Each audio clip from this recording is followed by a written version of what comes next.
আস্তে আস্তে পিছনে যাও।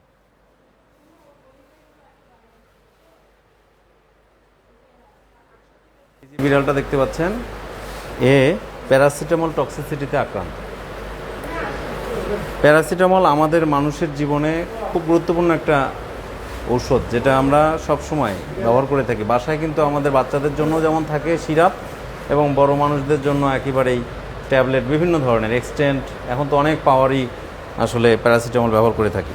তো বিড়ালকে প্যারাসিটামল দিলে তার মেজর অর্গানগুলো ডিস্ট্রয় হয়ে যায়, আস্তে আস্তে বিকল হয়ে যায়।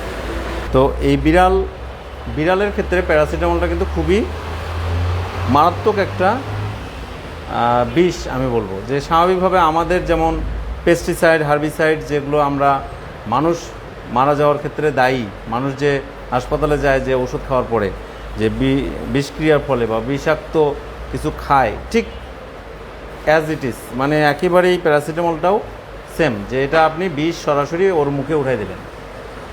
এটা এদের জন্য খুবই খারাপ একটা, যে আমরা যারা জেনারেলি বিড়াল লালন পালন করি, বিশেষ করে দেশি বিড়াল, এরকম দেশি বিড়াল থাকে, তো তাদের ক্ষেত্রে কিন্তু আমরা এগুলো খুব বেশি আমলে নেই না। যে একটু সমস্যা হয়েছে, মনে হচ্ছে খাচ্ছে না, আমরা একটু ওকে প্যারাসিটামলটা দিই। যে একটু জ্বর আছে, মনে হয় গায়ে হাত দিলে মনে হচ্ছে জ্বর আছে, প্যারাসিটামলটা দিলাম, দিয়ে ওর যে যদি জ্বর থেকেও থাকে, যতটুকু ও বেঁচে থাকতো তার থেকে বেশি ওর ক্ষতি করে ফেললাম, মানে মৃত্যুটা ত্বরান্বিত করা হলো।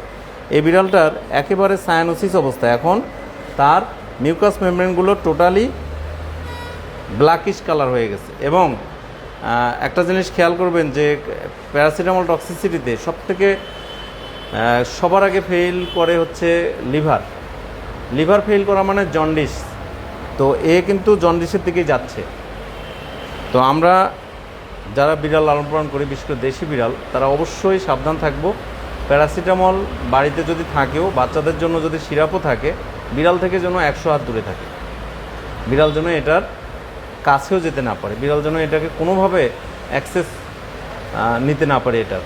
যে আপনি কোনোভাবে বাচ্চাকে খাওয়াচ্ছেন, এক ফোঁটা যদি বিড়ালের কাছে চলে যায়, এটাও কিন্তু একটা মারাত্মক ক্ষতি করতে পারে বিড়াল।